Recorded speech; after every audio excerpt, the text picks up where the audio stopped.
আমাদের সমাজে কিছু কিছু মানুষ আছে যে আপনাকে কপি করে চলছে।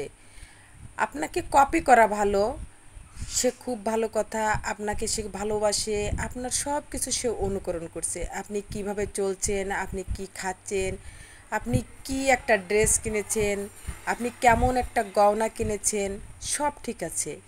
সে আপনাকে কপি করে চেষ্টা করে বা আপনার সাথে কপি করে চলছে। সেটা ভালো কথা, সে আপনাকে ভালোবাসে তাই, আপনারটা তার পছন্দ হয় তাই, কোনো ব্যাপার না।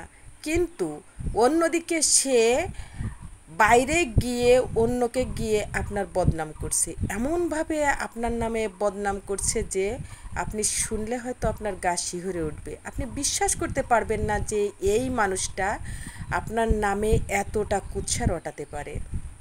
সমাজে এমন মানুষ আছে, আপনার কাছে সে ভালো সাজবে, আপনার কাছে এসে তার সব কাজ সিদ্ধি উদ্ধার করবে, আর অপরের কাছে গিয়ে আপনার বদনাম করবে। এই ধরনের মানুষগুলোর কাছ থেকে সতর্ক থাকুন। এরা সবসময় পরনিন্দা পরচর্চাকারী। এদের কাছ থেকে আপনি যত দূরে থাকবেন ততই আপনার মঙ্গল। তাই চিনতে পারবেন না, কিভাবে আপনি চিনবেন? দেখবেন যে সে যদি অন্যের সমালোচনা আপনার কাছে এসে করে বারবার বারবার এসে, আপনি শুনতে চাচ্ছেন না, তারপরও যদি আপনাকে বারবার এসে বলে, তখন ভাববেন যে এই মানুষটির আচরণ অন্যরকম হতে পারে। এই মানুষটি আমার কথাও অন্য কারোর কাছে গিয়ে বলতে পারে।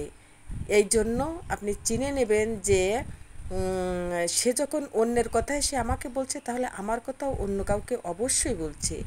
আর যখন আপনার কাছে সে ঘন ঘন অপরের নিন্দামন্দ করবে, তখন আপনি তার কাছ থেকে দূরে থাকেন এবং তাকে প্রশ্রয় দেবেন না।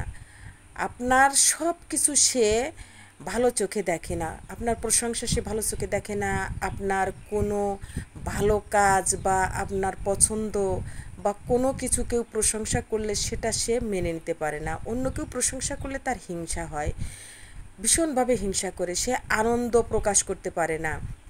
তার মুখ দেখলে বুঝতে পারবেন যে আপনার প্রশংসাটা সে মেনে নিতে পারছেন না। অন্য কেউ প্রশংসা করলে তার মুখটা দেখবেন যে হঠাৎ অন্যরকম হয়ে গেছে।